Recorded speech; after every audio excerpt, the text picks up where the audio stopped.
Libro del Génesis, capítulo 22, de los versículos 9 a 14. Recuerden que esta es la continuación ya de la cima a la que llega Abraham en torno a la fe. Dice el texto: caminando juntos llegaron al lugar que Dios le había dicho. Construyó allí Abraham el altar y colocó la leña. Luego ató a su hijo Isaac y lo puso sobre el altar encima de la leña. Abraham alargó la mano y empuñó el cuchillo para inmolar a su hijo. Pero entonces el ángel del Señor le llamó desde el cielo: Abraham, Abraham. Él contestó: aquí estoy. Y Dios le dijo: no extiendas tu mano hacia el muchacho ni le hagas nada, pues ahora he comprobado que temes a Dios y no me has negado a tu hijo. Abraham levantó la vista y vio detrás un carnero enredado en la maleza por los cuernos. Fue Abraham, tomó el carnero y lo ofreció en sacrificio en vez de su hijo. Abraham llamó a aquel lugar El Señor provee, tal como se dice hoy: en la montaña el Señor provee. Pues bien, Abraham aprende a renunciar a tener el control sobre su propia vida, la cual empieza ya a entender como lo que es decir, gracia. Y aquí vemos este paso importantísimo que se nos da en términos de la experiencia de fe. O sea, no se trata de que nuestra vida quede, por así decirlo, bajo una especie de desamparo radical. Es que comprendamos que cuando uno verdaderamente se toma en serio la fe, es porque ahora uno queda consagrado a un ámbito distinto de vida, que es lo que usualmente nosotros llamamos gracia. O sea que es Dios quien se va a encargar de todas las cosas. Eso significa digamos, ya quedar instalados de lleno en el ámbito propio de la confianza. Lo que después también se va a conocer en términos, por ejemplo, de entrega. Y que además sería una entrega total, o sea, una confianza absoluta.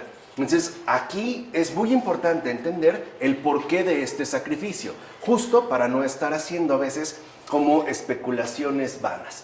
Ahora bien, a ti que escucháis estas cosas en la iglesia de Dios, no se te pediría la heroicidad de atar tú mismo a tu hijo, de preparar el cuchillo y degollar con tus propias manos a tu hijo único. A ti no se te piden todos estos servicios. En consecuencia, sea al menos constante en el propósito y en el ánimo.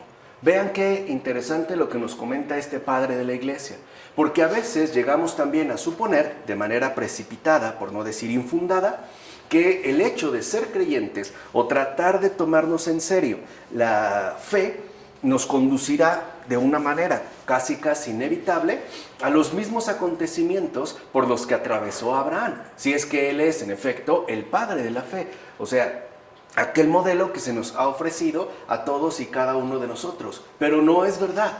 A nosotros se nos pone este pilar fundamental, sobre todo para que aprendamos también a confiar en Dios sin necesidad de llegar, por así decirlo, a estos extremos, y sobre todo para que aprendamos esa constancia creyente que consiste en no cambiar el propósito que hemos asumido y sobre todo en mantener el ánimo en alto. Y aquí ya vemos entonces dos cosas muy fundamentales. Hay algo en particular que podemos decir se opone directamente a la fe. ¿De qué se trata? ¿La incredulidad? No. Esto es como inevitable si ya hemos comprendido cómo el obrar de Dios es algo literalmente extraordinario. Así pues, no es la incredulidad lo que se opone a la fe, sino el desánimo. Ese sí es opuesto. Porque la fe tiene que ver con un estado de confianza sereno en el cual el ánimo se mantiene, como les dije, levantado. Por el contrario, cuando nosotros incurrimos, sea por las razones que sea, en el ánimo, es porque aquí sí nos estamos oponiendo de manera ciertamente directa a las exigencias propias de la fe.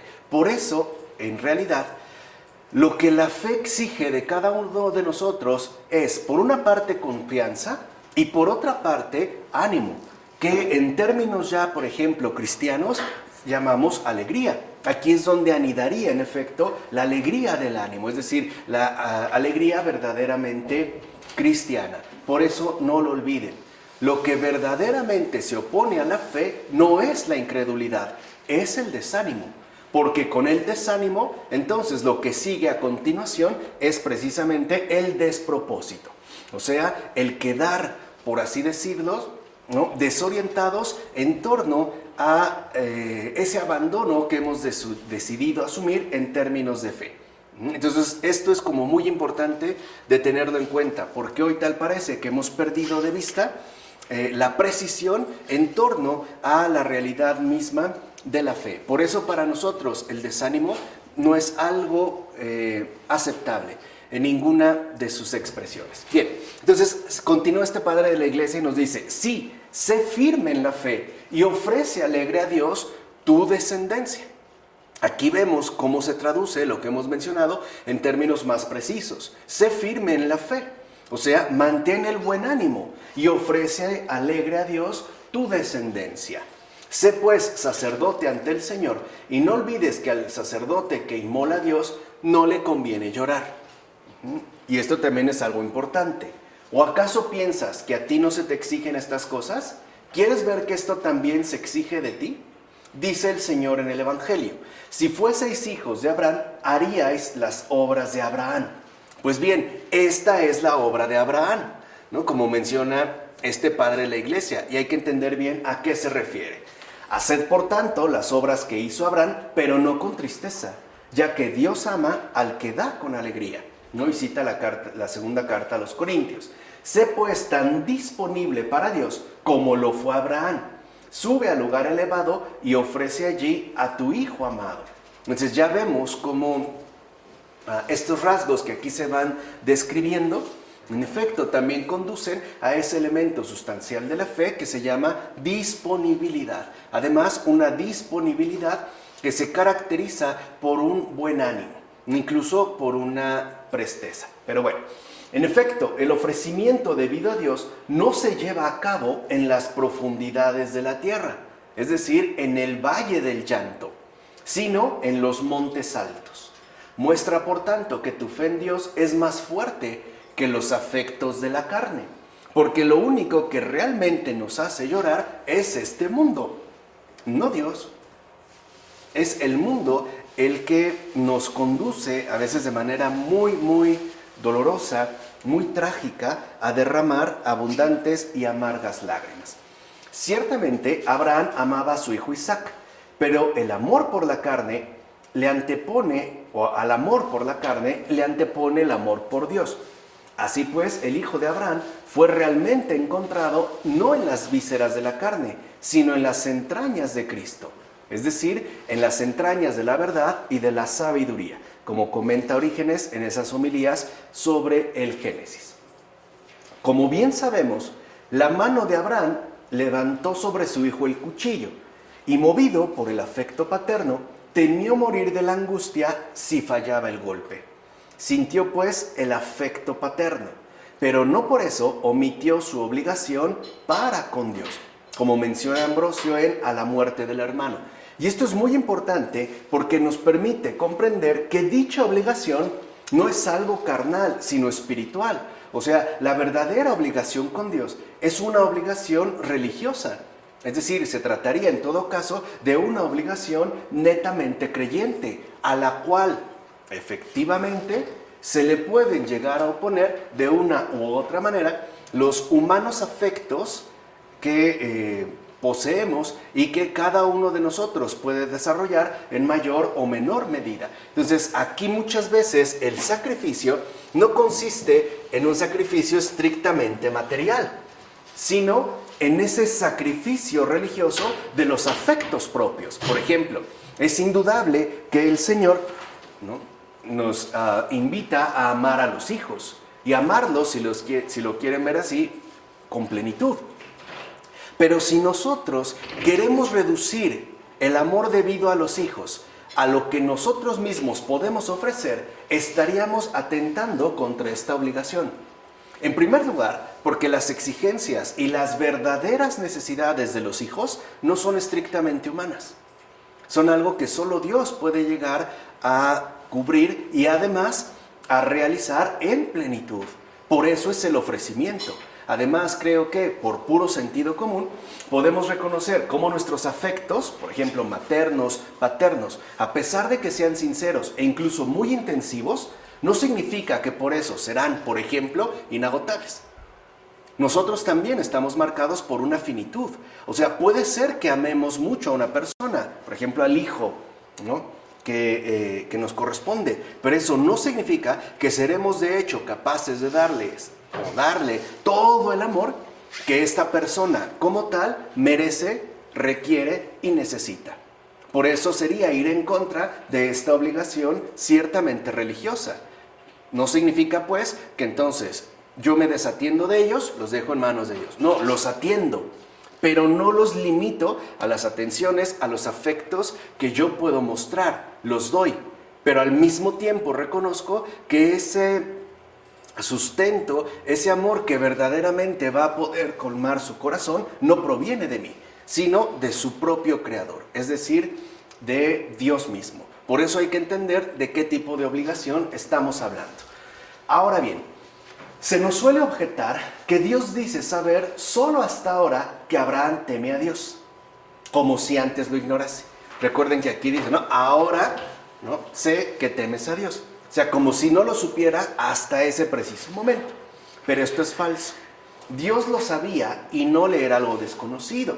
De hecho, estas cosas fueron escritas por causa tuya, ya que tú también has creído a Dios y te dispones a llevar a cabo también las obras de la fe. Recuerden que la realidad de Abraham, ¿no? La persona de Abraham está dada está dada en favor nuestro, ¿no? El sentido de la existencia de Abraham remite precisamente tanto a los creyentes en un primer lugar como a los no creyentes en un segundo lugar. En efecto, si no eres obediente en todos los mandamientos, incluso en los más difíciles, si no ofreces el sacrificio y no demuestras que prefieres a Dios sobre el padre, la madre o los hijos, cita el Evangelio de Mateo, no se reconocerá entonces que temes a Dios. No olvides que para Dios el verdadero propósito del alma no le es desconocido, como menciona Orígenes. Entonces, ¿qué significa que en la Escritura se haya mencionado que ahora es cuando se pone al descubierto, ¿no? Que Dios sabe que Abraham vive la fe en base a este temor? Pues no otra cosa más que ese verdadero propósito del alma que cada uno de nosotros tiene en lo más íntimo de sí, tarde o temprano, dadas las circunstancias, se pondrá de manifiesto. Y no es pues que él lo desconozca, es que en realidad el que puede llegar a desconocer el verdadero propósito de su alma es uno mismo. Muchas veces aquello que anida en lo más profundo de nosotros solo emerge o llega a salir a la superficie a partir de circunstancias verdaderamente complejas y dramáticas. Es esto lo que permite incluso aflorar aquellas intenciones, propósitos que se habían mantenido ocultos hasta ese momento.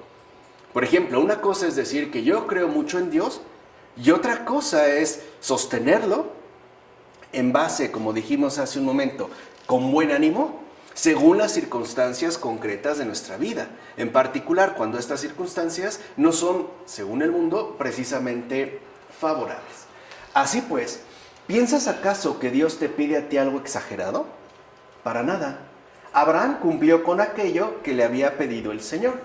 Y si comparamos estos sucesos con las palabras del apóstol cuando dice, Él no perdonó a su propio hijo, sino que lo entregó por todos nosotros, cita la carta a los Romanos, ¿qué descubrimos? Pues lo siguiente, vemos a Dios como rivalizando con los seres humanos en magnífica liberalidad. En efecto, Abraham, como cualquiera de nosotros, ofreció un hijo mortal que no llegaría a morir. Pero Dios, por los hombres, es decir, por cada uno de nosotros, entregó a la muerte a su hijo inmortal. Entonces, ¿qué diremos ante esto? ¿Cómo pagaremos al Señor todo lo que Él nos ha dado y entregado? Dios Padre, por causa nuestra, no perdonó a su propio Hijo. ¿Quién de nosotros, según tú, oirá alguna vez la voz del ángel que le dice, ahora sé que tú temes a Dios, puesto que no me has negado a tu hijo, o a tu hija, o a tu mujer, o a tu marido, o a tu padre, o a tu madre? Y tampoco te has reservado el dinero solo para ti, ni los honores del siglo. Veo pues que lo has entregado todo. ya que esto lo tuviste por basura con tal de ganar a Cristo. Citando la carta a los Filipenses. Sí, todo lo has vendido y lo has dado a los pobres y has seguido al verbo de Dios. Así pues, ¿quién de nosotros, según tú, oirá de los propios ángeles palabras semejantes? Como menciona Orígenes. O sea, a veces podemos llegar a pensar o a suponer que Dios nos está exigiendo demasiado. Pero Él nos ha dado el ejemplo. O sea, no es que Él se mantenga instalado en una especie de comodidad imperturbable. Él también ha puesto el ejemplo. Y ha puesto el ejemplo al grado extremo. O sea, el hecho de que es a través de dándolo todo, incluido uno mismo, como se recupera también todo lo demás. No podemos, pues, entonces suponer que es demasiada la carga quizá que Él nos solicita, cuando Él mismo ha asumido, incluso en carne propia, la mayor de todas las exigencias. Ahora bien, Abraham estuvo dispuesto a llevar a cabo el sacrificio, y cuando se le ordena no dañar a su hijo Isaac, tampoco se niega. Vean, esto también es muy importante. Más bien, envaina con presteza y alegría la espada.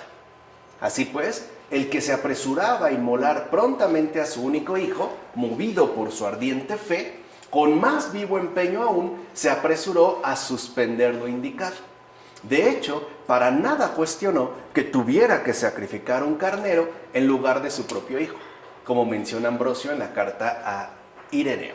Y esto también es muy fundamental, porque a veces puede ser que nos quede claro, por ejemplo, que Dios nos está solicitando algo. Vamos a poner por caso ir a atender a algún enfermo. Y lo hacemos con gusto. Pero a lo mejor llega otra persona que al siguiente día nos dice, ¿sabes qué? Ya no son necesarios tus servicios, muchas gracias. Esta persona va a venir. Puede suceder que nos lleguemos a sentir molestos. No solo por lo que estamos haciendo, sino por el hecho mismo de dejarlo de hacer. Por eso se ve como esta docilidad no solo se refiere al hecho de hacer lo que Dios indica, sino también al hecho mismo de dejarlo de hacer de acuerdo a su respectiva intervención. O sea, muchas veces el Señor nos puede decir, acércate a tal persona. Bueno, tal vez no estamos muy convencidos, pero lo hacemos. Pero puede ser que una vez ya, digamos, vinculados a esa persona nos diga, ahora apártate. Y ahí quizás respondamos o con tristeza, o con dolor, o con molestia, o incluso puede ser que nos neguemos a realizar, ¿no?, lo que ahora Dios solicita. Cosa que vemos que en Abraham no sucede. Cuando fue sí, sí, con todo. Y en el momento en el que le dice no, es no, y con todo. No dice, no, como un carnero. ¿Cómo vas a comparar un carnero con mi hijo, no? ¿A poco ahora saqué en vano mi cuchillo? Entonces, ¿para qué traje toda la leña? Etcétera, etcétera. O sea, cuando es sí, sí. Cuando es no, no. Esa es disponibilidad. Esa es la verdadera docilidad a Dios.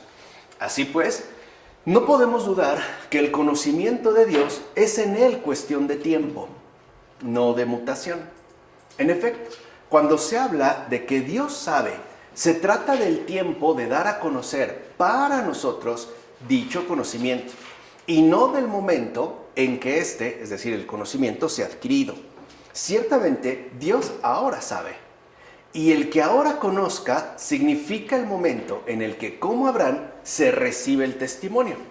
Es decir, la realización. En todo caso, que Dios conozca ahora no es debido a la ignorancia, sino al tiempo que nos es requerido para la confirmación, como afirma Hilario de Poitiers en Sobre la Trinidad. O sea que, en realidad, los que requieren llegar a conocer somos nosotros, y solo lo podemos realizar en base a la confirmación. Entonces, si lo ven, y esto es algo también muy importante, ¿no?, lo mismo que ocurre en el caso de Michel Henry, la inteligibilidad que está contenida en las Escrituras no es la misma que usualmente nosotros hemos adquirido y mantenemos. Porque para nosotros, por ejemplo, ¿no?, decir que Dios conozca ahora quiere decir que es a partir de ese momento, no antes. Y en realidad no es así. Aquí hay una situación distinta. ¿De acuerdo? Ahora, ya hemos dicho que el pecador es ignorado por Dios. Pero ¿qué hay de la otra cara de la moneda? En efecto, Dios también reconoce al justo. ¿A qué viene esto que acabamos de decir? Mira, encontramos escritas estas palabras. El Señor conoce el camino de los justos. Digámoslo pues de otro modo. Cristo es el camino, la verdad y la vida. Por tanto, caminemos en Cristo y Dios Padre conocerá bien nuestra senda, como afirma Jerónimo en el comentario al Salmo 1. Allí es donde se realizaría, por tanto, el verdadero conocimiento. No me detengo mucho aquí porque esto ya lo habíamos tratado cuando abordamos la terapéutica de las enfermedades espirituales. Por eso a Abraham se le dijo: ahora conozco que temes a Dios. Es como si dijera a su favor: ahora he hecho saber a los seres humanos que hasta ahora ignoraban lo que yo siempre había tenido por cierto, que temes a Dios. Entonces la expresión realmente está dada para una comprensión humana. O sea, digamos que la realidad de Dios está como adaptada a nuestras condiciones propias de conocimiento, que es a lo que se refiere precisamente Beda en sus homilías sobre los evangelios. Entonces, Dios jamás ignora algo, nosotros sí, y muchas cosas. Dios jamás ignora nada. O sea, en Dios no hay ni un gramo de ignorancia.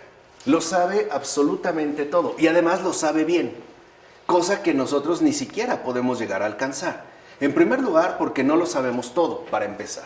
Y a veces lo que sabemos, ni siquiera lo sabemos bien.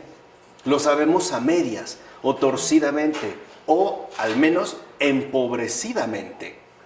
Por eso es tan importante entender el por qué es necesario que se usen estas expresiones para nuestro propio beneficio. Ahora bien, como hemos ya mencionado, Isaac era figura de Cristo.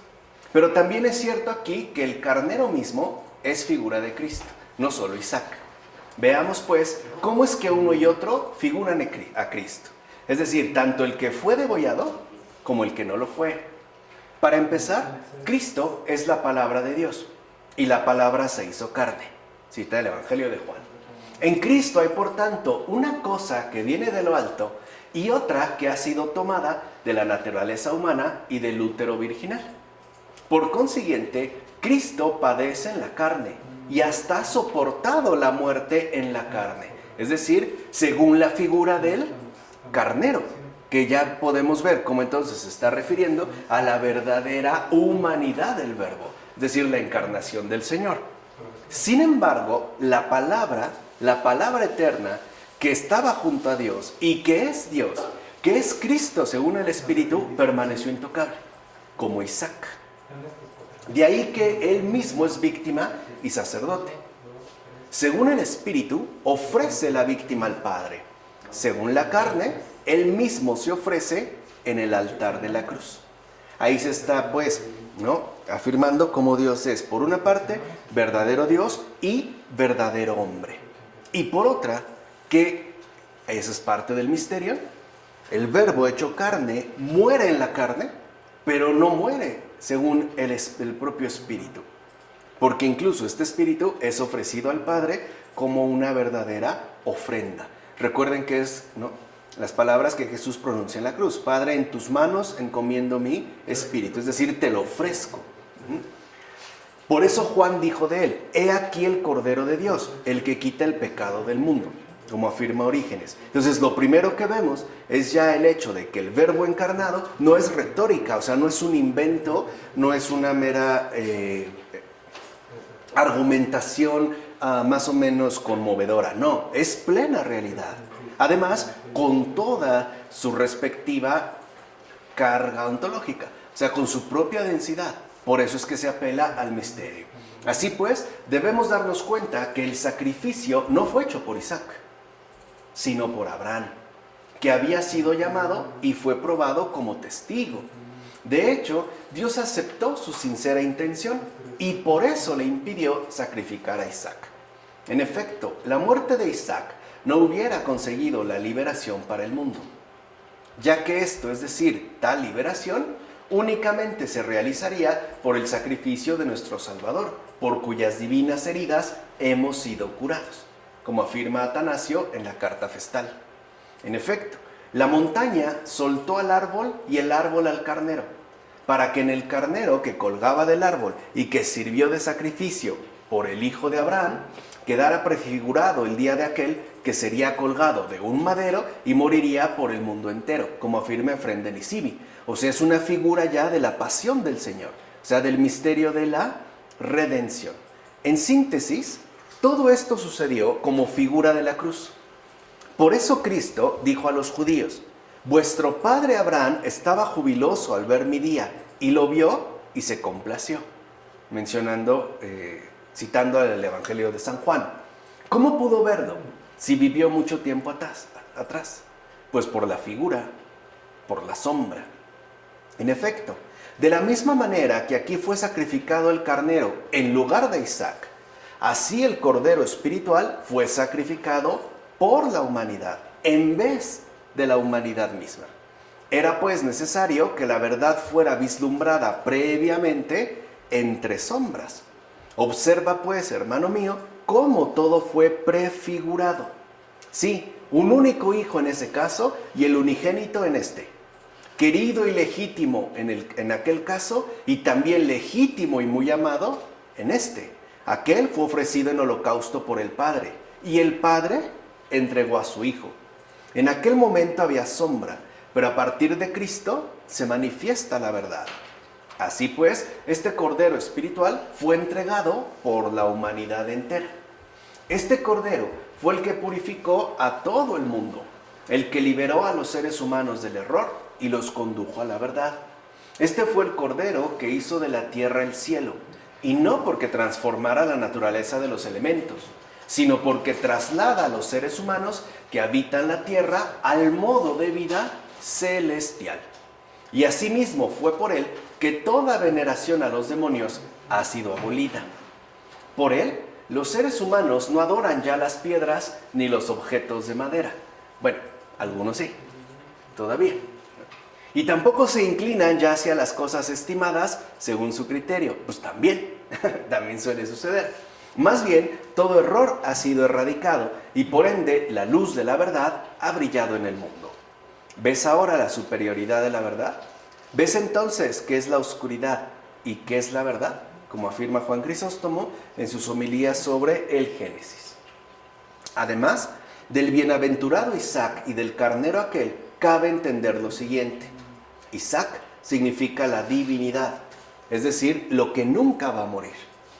Mientras que el carnero es la humanidad de Cristo, es decir, lo que fue crucificado. Entonces vemos como ya los padres empezaban a captar muy bien a la luz de la verdad esta cuestión de las dos naturalezas. Que recuerden que es el tema fundamental, ¿no?, que tanto exalta Florensky, la cuestión del homoousios, ¿no?, la consustancialidad de estas dos naturalezas, personas en una sola esencia, ya se empezaba a vislumbrar. Y son, digamos, los primeros adelantos que se dan en torno a este misterio. En efecto, el unigénito de Dios se ofrece y el primogénito de la Virgen se inmola. Pero ven, aquí vemos cómo el unigénito, es decir, el que nunca va a morir, se ofrece, y en tanto encarnado, en tanto primogénito de la Virgen, se inmola.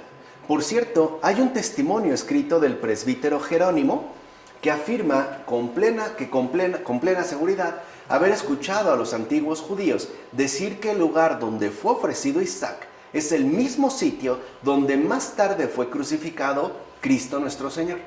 O sea, era una leyenda oral que se mantenía. El lugar donde iba a ser inmolado Isaac es el mismo donde Cristo fue crucificado. Además, desde el lugar en que se ordena a Abraham que fuera, hasta el lugar en que Cristo fue crucificado, se llega en 3 días. De ahí que los antiguos judíos también cuentan que el primer Adán fue sepultado en su momento en el mismo lugar en que fue colocada la cruz del Señor. Y por eso se llama Calvario, ya que allí fue sepultado el primer cabeza de la humanidad.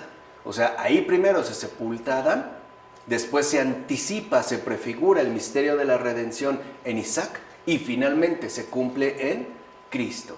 Así pues, no es disparatado creer que donde yacía el enfermo, allí fue levantado el médico. Justamente allí. En efecto, lo digno era que ahí donde la soberbia humana provocó la muerte, fuera asimismo el lugar donde la misericordia divina mostrara su condescendencia. no es, digo, disparatado creer que la sangre preciosa de nuestro Señor redimió incluso corporalmente, es decir, físicamente, el polvo del antiguo pecador, humedeciéndolo con el gotear de su sangre, como afirma Cesáreo de Arles.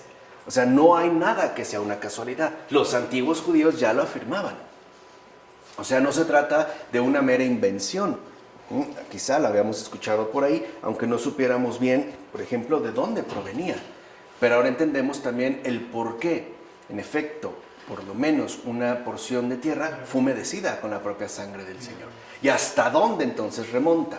O sea, entender que este sacrificio va desde el primero, desde Adán, hasta el último. O sea, abarca pues a la humanidad en su conjunto. En todo caso, para quienes saben escuchar estas cosas, se abre con toda claridad el camino de la comprensión espiritual, es decir, la visión. Y ya que Dios es espíritu, tú también debes ver estas cosas espiritualmente. ¿O acaso no debes tú también engendrar en el espíritu a Isaac para tener en ti el fruto de la alegría?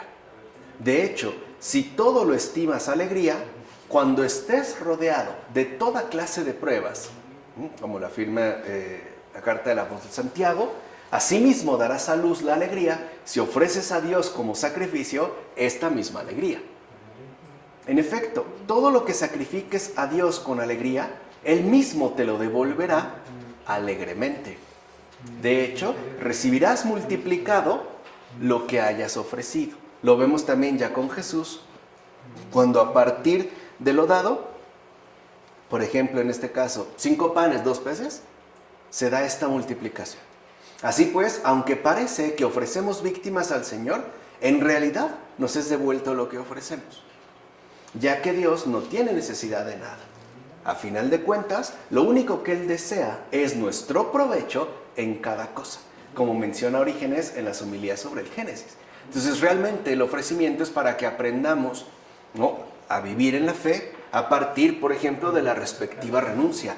Suena sencillo, la realidad es que no lo es. O sea, la experiencia concreta de la fe no es sencillo, porque puede ser que aceptemos una renuncia, pero de mala gana.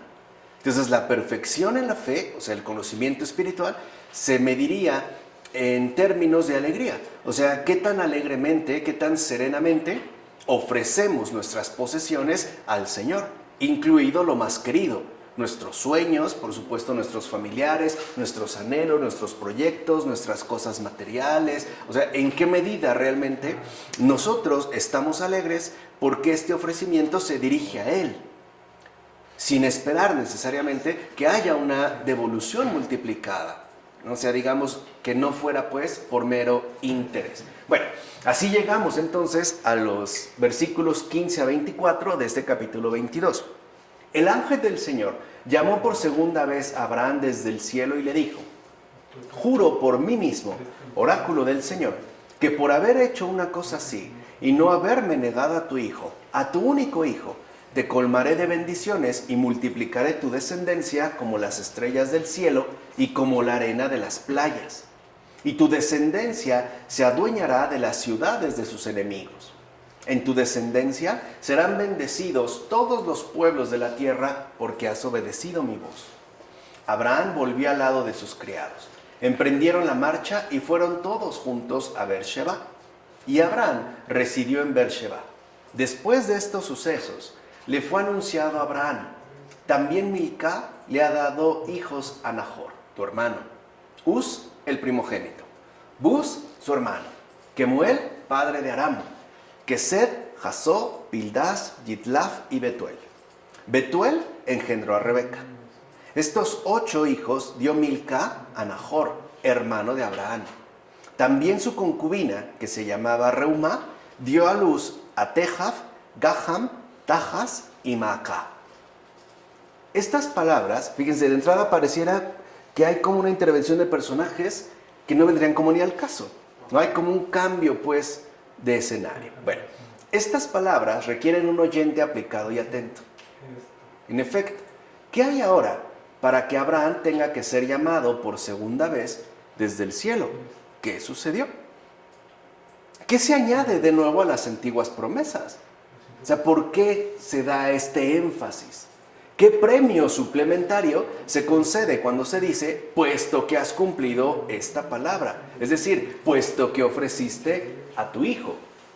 Yo no veo ningún añadido, ya que se repiten de nuevo las mismas promesas de antes. Así pues, ¿no parecerá superfluo volver a las mismas cosas? ¿No a veces nos parece incluso la Biblia repetitiva? En su propia expresión, en su forma, en su propia redacción, etc. Bueno, en absoluto. Ya que todo lo que sucede, sucede en misterio y por tanto es necesario. En primer lugar, Abraham iba a ser padre de los circuncidados según la carne. Ahí está la primera promesa. Pero también es cierto que asimismo iba a ser padre de los que viven en la fe, es decir, de todos aquellos que por la pasión de Cristo llegan a la heredad. En consecuencia, en el tiempo de Isaac, se renueva la promesa que debe concernir al pueblo salvado por la pasión y resurrección de Cristo. Vemos pues que parecen repetirse las mismas cosas, pero en realidad se tratan de cosas muy diversas. Porque uno es, si lo quieren ver así, el pueblo judío, carnal, hijo de Abraham, y otro es el pueblo de la fe, la iglesia, que también es hijo de Abraham. En efecto, las cosas que fueron dichas con anterioridad y que atañen al primer pueblo fueron dichas en la tierra. Pero cuando la promesa se repite por segunda vez, se indica que se le ha hablado desde el cielo. Fíjense, este matiz es muy importante. ¿Acaso no se indica con esto que el ser humano sacado de la tierra es terrestre y que el segundo ser humano venido del cielo es celeste? Es decir, el converso, el verdadero converso. Por eso en Abraham se dan dos promesas, es decir, la que concierne al pueblo venido del cielo, la iglesia, y la que ciertamente corresponde al pueblo venido de la tierra, el pueblo de Israel, como afirmó Orígenes en sus homilías sobre el Génesis. De hecho, Dios mismo muestra que la segunda promesa es firme en virtud de la ofrenda y pasión del Hijo. Con lo cual se indica claramente que para el pueblo proveniente de los gentiles, fíjense, aquí ya está la clave, ¿no? Para el pueblo proveniente de los gentiles, el que vive de la fe de Abraham, ¿no? La promesa es firme gracias a la pasión de Cristo. Por eso para nosotros el verdadero peso no está dado en el Antiguo Testamento, aunque es parte de la prefiguración, ¿no? De ese vislumbre necesario que nos conduce a la verdad. Para nosotros el verdadero fundamento está en la pasión del Hijo, que en efecto el Padre ofrece y que, como ya vimos, también hacía referencia a una realidad espiritual, no necesariamente material, como por ejemplo Abraham e Isaac. Aquí estamos hablando pues de Dios Padre y de Dios Espíritu, ¿vale? Ahora bien, conviene también aclarar el sentido moral de lo que hemos dicho. Y esto a mí me agrada mucho, porque a veces también pensamos que la Biblia solo tiene como una dimensión espiritualmente relevante. Y es cierto, pero no solo tiene una dimensión espiritual, tiene una dimensión moral que ayuda a que la fe quede integrada en nuestra situación humanamente concreta de vida. O sea, lo que quiero que entiendan es que la dimensión moral de la Escritura nos ayuda a entender la fe en nuestra situación concreta de vida. Se trata pues de una realidad muy humana, muy concreta. Por eso los padres también siempre buscan destacar esta dimensión moral. Bueno, en efecto, veamos cómo aquí se da este complemento y por lo tanto también un mayor enriquecimiento. Si permaneces en lo que es primero, o sea, lo terreno, serás entonces reprobado, a menos que te transformes. Es decir, te conviertas y llegado a ser celeste, recibas por tanto la imagen celeste. El ser humano celeste, como afirma el apóstol, es el hombre nuevo. Es decir, el que ha sido creado según Dios, como afirma la carta a los Colosenses. Si ustedes conocen a un converso, saben perfectamente bien de qué está hablando este padre de la iglesia. Por eso Dios renueva sus promesas, justamente para mostrarte que tú también debes renovarte. Pues ¿de qué te servirá que Dios renueve las promesas si tú no te renuevas? ¿De qué pues te servirá que Él te hable desde el cielo si tú no sales de la tierra? O sea, ¿de qué te sirve pues, ¿no?, que Dios te invite a lo celestial si tú sigues apegado a lo meramente mundano? En fin, ¿de qué te aprovechará que Dios se obligue con un juramento si tú pasas por encima de estas cosas como si oyeses una fábula ordinaria? Que es lo que quizá también muchos hacemos. Pensar que se trata de una fábula, incluso de una especie de mitología inspirada, que en realidad no tendría ningún peso ni ninguna relevancia para nuestra propia existencia humanamente concreta, que es a lo que se refiere en este caso Orígenes en las homilías sobre el Génesis. Ahora bien, ¿de qué me sirve que la descendencia de Abraham, que es Cristo, posea en herencia las ciudades de los enemigos si en mi propia ciudad, es decir, en mi alma, que es la ciudad del gran rey, no se guardan ni sus leyes ni sus preceptos? O sea, ¿de qué me sirve la victoria de Cristo si yo sigo viviendo como un derrotado más? ¿De qué me sirve pues la obra de Cristo si yo sigo viviendo como esclavo y no como aquello que se me ha concedido, es decir, hijo de Dios? ¿De qué me sirve pues que haya sometido al mundo entero y posea las ciudades de los enemigos si no vence también en mí a sus enemigos? Y aquí hay algo que hoy también, o al menos en estos tiempos actuales, nos deberíamos de plantear con toda seriedad. Es cierto, a veces pensamos por qué sucede que hay enemigos de Cristo, ¿no? Por ejemplo, hoy en día hay muchos señalados, ¿no? Que a grandes rasgos podríamos hablar en términos de los actuales movimientos sociales o los abortistas, ¿no? ¿Por qué permite que esto no ha acabado? Sí, pero ¿qué hay también de sus enemigos en mi propia alma? O sea, ¿qué hay de mi alma? Hoy ni siquiera se habla de esto. Por eso yo les invitaría a que leyéramos el libro de Laura Bossi, llamado Historia Natural del Alma. Es justo una especie de reintegración de esta realidad tal cual es el alma, no una mera dimensión psicológica, etcétera, etcétera, el alma en nuestra situación de vida actual. Es muy interesante, porque si desconocemos el alma, ¿cómo podremos también saber qué enemigos son los que están instalados en mí y que no he permitido que Cristo también venza? Y no porque Él no pueda, es porque yo no lo permito. Muchas veces pensamos o decimos, ¿por qué Dios no me ayuda? Pero la pregunta esencial en este caso no es esa. La pregunta esencial es, ¿qué tanto realmente me dejo ayudar por Él? O sea, ¿qué tanto lo reconozco como Dios y le permito que actúe como Dios en mí, incluso dentro de mi propia alma? Porque claro, es muy fácil ver, ¿no? O señalar aspectos que podemos, por lo menos, describir en términos muy generales de anticristianos. Hay muchos, sí es cierto, o sea, hay muchos, digamos, aspectos anticristianos en el mundo actual, en el mundo en general, pero que también no habrá en mi alma algunos elementos anticristianos quizás sutiles, profundos, ocultos, que a final de cuentas no me permiten comulgar plenamente con Dios, es decir, experimentar pues la redención de Cristo.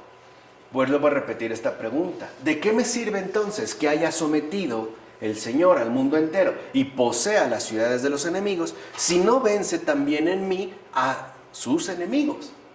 ¿De qué sirve, digo, si mi alma permanece cautiva de la ley del pecado? Así pues, que cada uno de nosotros haga lo que esté de su parte para que Cristo venza a sus enemigos, ya sea en su alma, ya sea en su cuerpo. Por eso ya también vimos la terapéutica de las enfermedades espirituales. O sea, pretexto ya no tenemos. Ya no lo hay. De este modo vendremos a ser como las estrellas del cielo según su resplandor. Y eso es lo que necesitamos, resplandecer. Resplandecer a partir de la victoria de Cristo en nosotros. Eso es santidad también. La santidad es el resplandor de Cristo en un alma que ha permitido que sean vencidos todos los enemigos del Señor, desde los más pequeños hasta los más grandes, o como le llamaron, me parece a mí también, acertadamente los padres de la iglesia, las pasiones, hasta erradicar todas las pasiones. Y recuerden, no solo se trata de evitar el mal, también se trata de realizar el bien, como menciona Orígenes. Creo que esto también son puntos muy importantes para nuestra respectiva existencia contemporánea. En consecuencia, unámonos a la bendición y veamos cuáles son sus caminos. ¿Por qué fue bendecido nuestro padre Abraham, sino por haber practicado la justicia y la verdad mediante la fe? En efecto, Abraham fue bendecido porque fue fiel, y fue justamente fiel porque fue paciente. Aquí, como lo menciona Clemente de Roma, en la carta a los Corintios. Y aquí hay un aspecto fundamental. ¿Qué significa realmente entonces fe? Como nos lo recordara en la actualidad Tomás Halik, fe es paciencia con Dios. Eso es fe, paciencia con Dios. De hecho, este texto, ¿no?, titulado Paciencia con Dios, nos ayuda a reubicar las exigencias específicas de la fe en nuestra propia vida cotidiana. O sea, entendiendo, por ejemplo, fe en términos de paciencia con Dios, caridad, paciencia con los demás, y esperanza también, paciencia con uno mismo. De tal manera entonces que el hecho de que Abraham fuera fiel significa que fue paciente, y esto en un doble sentido que afortunadamente en español se puede apreciar. Paciente como aquel que está en un proceso de recuperación, es decir, aquel que está curándose de algún tipo de enfermedad o malestar. Por eso los hospitales tienen sus respectivos pacientes. Pero también paciente como aquel que, a pesar de este estado, digamos, deteriorado de salud, o sea, entendamos por enfermedad la falta de confianza en Dios, se esmera en no desconfiar del Señor y más bien mantenerse en una espera paciente, o sea, en una confianza serena. Aquí es donde vemos en qué consiste netamente lo que llamamos fe, o sea, la fidelidad. No olvidemos, por tanto, que la descendencia de Abraham, que es Cristo, ocupó las ciudades de los enemigos. Es decir, acabó con las ataduras con las que nos sujetan las pasiones y los vicios. Recuerden que este es como la terminología muy particular de los padres de la iglesia para hablar de todos aquellos enemigos de Cristo que además Él ha vencido. Tal ocupación es justamente la semilla de la palabra, es decir, el anuncio del Evangelio, o sea, la fe de Cristo, como afirma Orígenes en las homilías sobre el Génesis. Así pues, queda claro que Dios busca la fe, no la muerte, que tiene sed del voto de fe, no de la sangre, que es aplacado por la voluntad obediente, no por la muerte de un animal.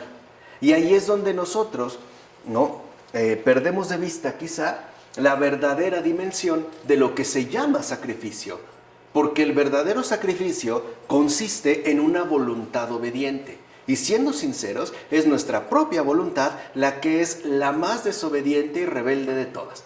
¿No? Parece que incluso en términos inmediatos, si una persona nos dice, haz esto, mi reacción es no. ¿No? Como que nosotros hay una especie de oposición más o menos permanente en torno a las indicaciones que nos puedan dar. Bueno, Dios mismo dio prueba de esto cuando preguntó a Abraham por el hijo como víctima. ¿O acaso inmolaba Abraham otra cosa que su propio cuerpo en el hijo? ¿Qué otra cosa buscaba Dios sino la fe de Abraham? ¿O no fue por eso justamente que cuando Dios mandó a Abraham ofrecer a su hijo, él mismo no permitió que se le matara? O sea, ¿realmente el propósito de Dios era que matara a Isaac? No, no buscaba la muerte de Isaac, buscaba la fe de Abraham. Además, en tanto iba a ser padre en la fe para todos nosotros, que es lo que afirma Pedro Crisólogo en su homilía.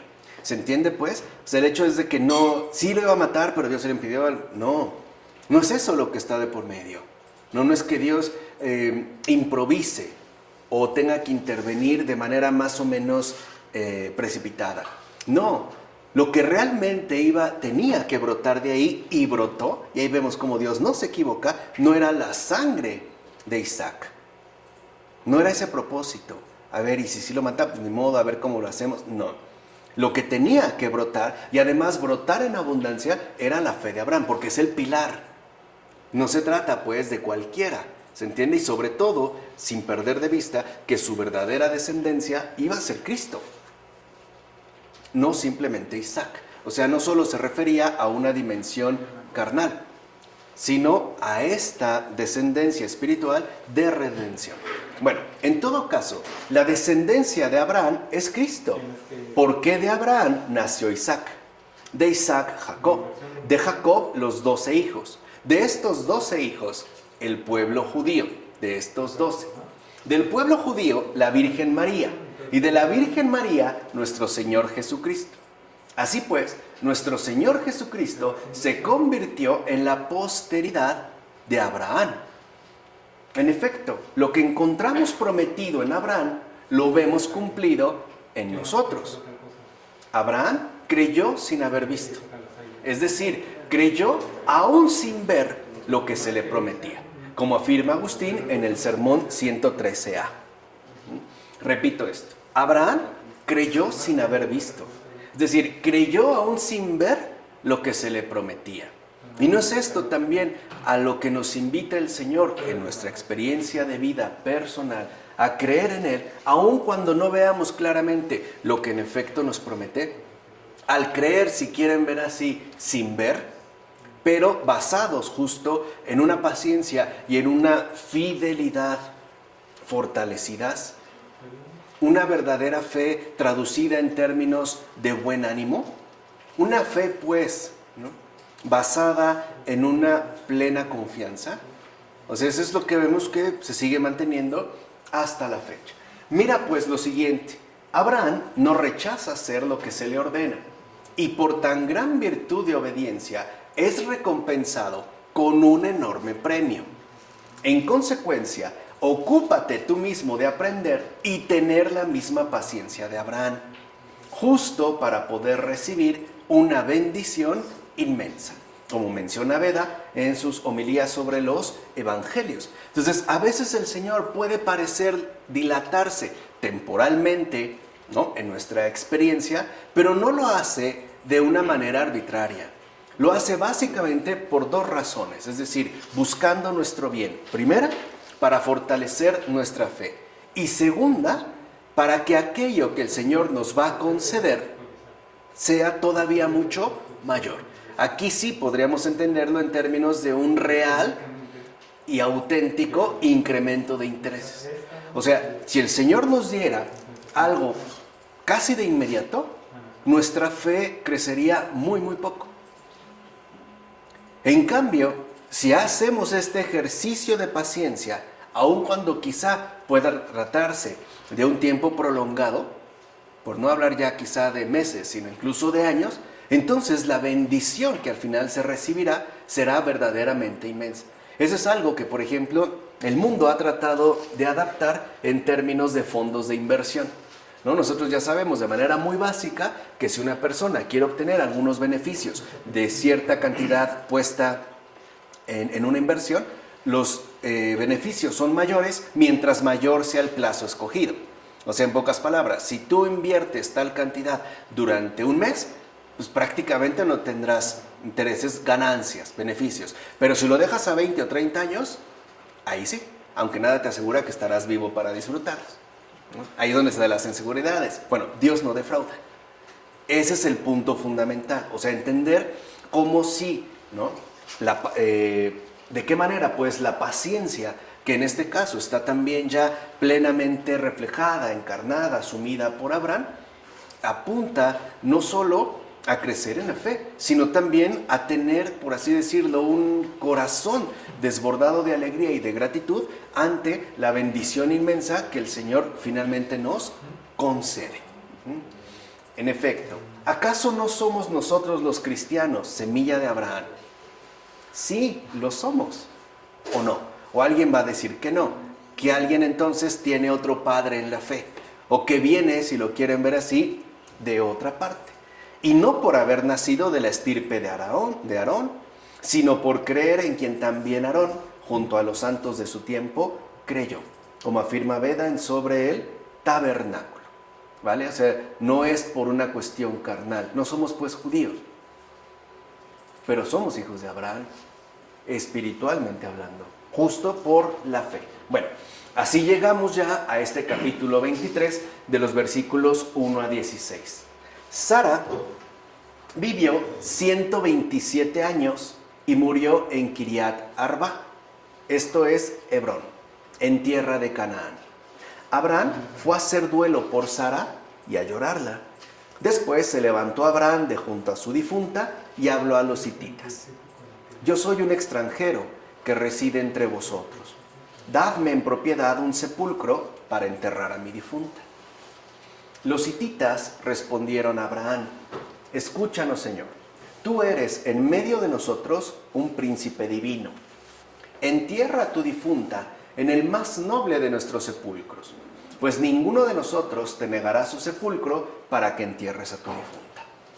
Abraham se levantó, se inclinó ante la gente del país, los hititas, y les dijo: si está en vuestro ánimo que entierre aquí a mi difunta, escuchadme e interceder por mí ante Efrón, hijo de Zohar, para que me ceda la cueva de Macpelá, que es suya, y que está en el límite de su campo, que me la venda a su precio ante vosotros como propiedad para sepulcro. Efrón estaba sentado entre los hititas. Escuchadme interceded por mí ante Efrón, hijo de Zohar, para que me ceda la cueva de Macpelá, que es suya, y que está en el límite de su campo, que me la venda a su precio ante vosotros como propiedad para sepulcro. Efrón estaba sentado entre los hititas, y Efrón el hitita respondió a Abraham en presencia de los hititas y de todos los que entraban por la puerta de la ciudad: no, Señor, escúchame. Te doy el campo y te doy la cueva que hay en él. Te la doy a la vista de mis paisanos para que entierres a tu difunta. Abraham se inclinó ante la gente del país y contestó a Efrón en presencia de la gente del país: bien, si te parece, escúchame. Yo doy el dinero del campo. Acéptamelo y entonces enterraré allí a mi difunta. Efrón contestó a Abraham diciéndole: escúchame, Señor. Una tierra de 400 siclos de plata, ¿qué es para ti y para mí? Entierra pues a tu difunta. Abraham aceptó y pesó para Efrón, en presencia de los hititas, el dinero del que había hablado: 400 siclos de plata de curso en el mercado.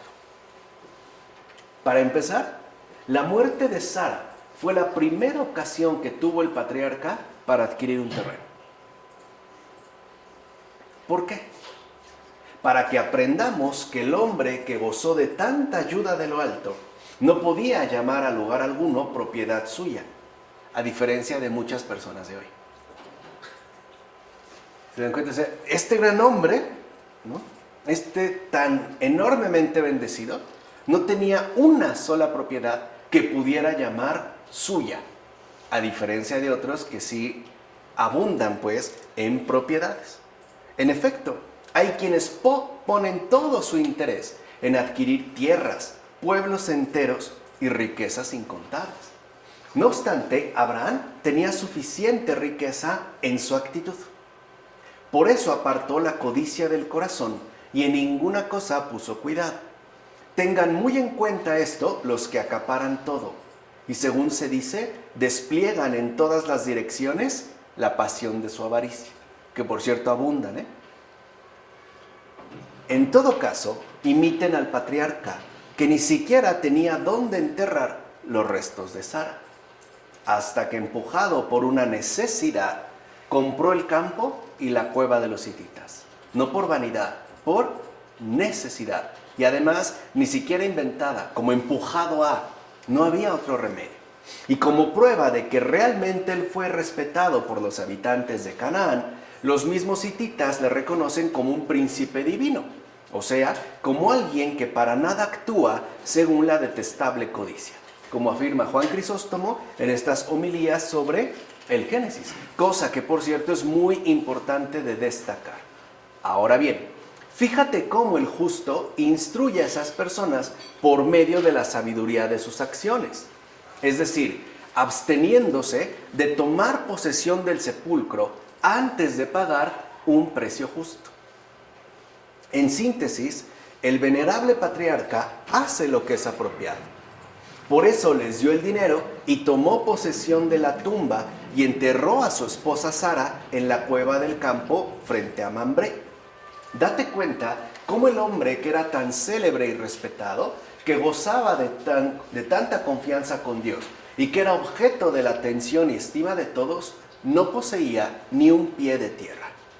Esto significa que pasó por alto las realidades presentes en la esperanza de las cosas que han de venir. Digámoslo brevemente, consideró las cosas de esta vida en la expectativa de algo mejor. Y esto incluso antes de la ley y antes de la gracia. Por eso pregunto, ¿qué excusa tendremos nosotros, los que a pesar de tantas garantías de bendición inefables, ansiamos las realidades presentes y adquirimos propiedades con el único fin de amasar posesiones por la mera codicia y la avaricia? ¿Qué será pues de aquellos que, como dijera el profeta, amontonan casas y casas y se agregan propiedades porque roban a su vecino? Como afirma, citando el libro del profeta Isaías. ¿Acaso no ves cómo esto sucede día con día? Es decir, cómo se roba a las viudas, cómo se expolia a los huérfanos y el débil es oprimido por el fuerte y poderoso. Pero Abraham no se comportó así.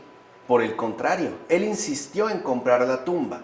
Y cuando vio que ellos se la querían dar, o sea, querían regalar, e incluso estaban dispuestos a entregársela de inmediato, no la aceptó. No antes de pagar el precio conveniente, como afirma Juan Crisóstomo en las homilías sobre el Génesis. Por tanto, aquí también lo que se nos deja en claro es que el justo nunca abandona en su respectivo proceder la justicia. O sea, el justo jamás se aprovecha de los demás. Jamás. Aun cuando estén dadas las condiciones para hacerlo. Por ejemplo, por medio del aprecio que la gente pueda llegar a manifestarle. Él nunca va a sacar provecho de eso. Siempre va a mantenerse en la fe, dijimos, según los dos elementos inseparables que son la justicia y la verdad, como lo habíamos mencionado hace un momento. Así llegamos pues a los versículos 17 a 20 de este capítulo 23. Así, el campo de Efrón en Macpelá, que está frente a Mambré, el campo y la cueva que hay en él, con todos los árboles que rodean el campo en todas sus lindes, pasaron a ser propiedad de Abraham, a la vista de los hititas y de todos los que entraban por la puerta de su ciudad. Después de esto, Abraham dio sepultura a Sara, su mujer, en la cueva del campo de Macpelá, frente a Mambré, es decir, Hebrón, en tierra de Canaán. El campo, con la cueva que hay en él, pasó a ser propiedad sepulcral de Abraham, adquirida a los hititas. Mira, este es el albergue del Señor, es decir, donde la encina frondosa de Mambré abrigó el techado pastoril del anciano. En esa cabaña se echó a reír Sara al oír que llegarían los gozos tardíos de un hijo. Abraham pues compró un campo para enterrar en él los huesos de su esposa, justamente porque la justicia y la fe moran de paso en la tierra. En efecto, en esa cueva halló reposo la santa ceniza, como afirma Prudencio en la pintura sobre la historia sagrada. Así pues, con esta perspectiva, nosotros, quienes vivimos ya en el tiempo de la gracia, imitemos al hombre que vivió antes de la ley y no nos consumamos por el deseo de tener más. Nosotros, de hecho, si persistimos en terribles injusticias y avaricias, oiremos las palabras dirigidas a aquel hombre rico. Insensato, esta misma noche te pedirán tu alma. Lo que has amontonado, ¿para quién será? Citando el Evangelio de Lucas. ¿Por qué razón, hermano mío, estás ansioso de atesorar tantas cosas? Si en poco tiempo partirás de aquí y no solo no las disfrutarás, sino que cargarás un fardo de pecados sobre tus propios hombros ya sin posibilidad de arrepentimiento. Además, nunca olvides que las cosas conseguidas por la avaricia con frecuencia llegan a parar a las manos del enemigo. Y a ti se te exigirá que des cuentas de ellas. A ti. Así pues, ¿qué clase de necedad será el trabajar para el beneficio de otro y pagar además el precio por ello? Esa es necedad, ¿no? Como afirma Juan Crisóstomo en las homilías sobre el Génesis. Por eso aspiremos a lo que es conveniente y no estemos simplemente ansiosos de riquezas. O mejor aún, pongamos un gran empeño en obrar el bien, ya que nuestra patria no es esta vida presente, ni estaremos para siempre en este destierro. Por eso lo primero que también nos enseña Abraham con la muerte de su esposa Sara es que esta vida presente no es nuestra verdadera patria. No es aquí, no es pues este mundo. Aquí lo único que debería quedar son unas sagradas cenizas. Es decir, una huella, si lo quieren ver así, de virtud, de bondad, de justicia, de verdad, de santidad. Pero no es, pues, lo sabemos, ni nuestro lugar definitivo, ni el único lugar al cual tendremos que comparecer. Al contrario, si nos empeñamos en obrar el bien, tengamos presente que en poco tiempo alcanzaremos nuestra verdadera patria. Por tanto, hagamos todas las cosas de modo que allí no nos encontremos en la indigencia y la penuria. ¿De qué te aprovecha una gran fortuna en el extranjero si tienes mucha necesidad en la verdadera patria? Por consiguiente, os suplico, apresurémonos mientras haya tiempo para trasladar a nuestra verdadera patria lo que tenemos como propio en este país extranjero. Tenemos que hacer transferencias, literalmente transferir todo lo que aquí podemos hacer bien a nuestra verdadera patria. No olvides lo siguiente, aunque la distancia pueda ser grande de la tierra al cielo, el traslado es bastante fácil. Mira, hay quienes preparan el traslado y envían su tesoro. Me refiero a las manos de los pobres que ciertamente depositan en las tesorerías del cielo lo que de nosotros han recibido. En consecuencia, puesto que la facilidad y la seguridad son tan grandes, ¿por qué entonces nos retardamos y no más bien gestionamos con la mayor diligencia el traslado? Al final, lo único que contará es qué cosas hemos logrado hacer llegar a nuestra verdadera patria. Es decir, a aquel lugar donde realmente importan y además las necesitaremos. Creo que esto también nos enseña ya en un sentido moral cómo nuestro respectivo proceder siempre partirá de la tierra al cielo. Y por eso la necesidad de obrar siempre con justicia, que es lo que también nos ha enseñado Abraham en base a lo anterior, ¿no? Este ya lo vamos a ver en el capítulo 24 de la siguiente ocasión, pero aquí creo, ¿no?, que hay como muchos elementos que nos son de gran ayuda y sobre todo también que comprendamos cómo siempre lo visible y lo invisible están entrelazados, están implicados. Como cielo y tierra, de hecho, resultan inseparables y que al final todo lo que nosotros hagamos temporalmente en este mundo tendrá una relevancia eternamente en el cielo. Tendrá pues una repercusión, si lo quieren ver así, de eternidad, ¿vale? Vamos a dejarle hasta aquí. En nombre del Padre, del Hijo y del Espíritu Santo. Amén.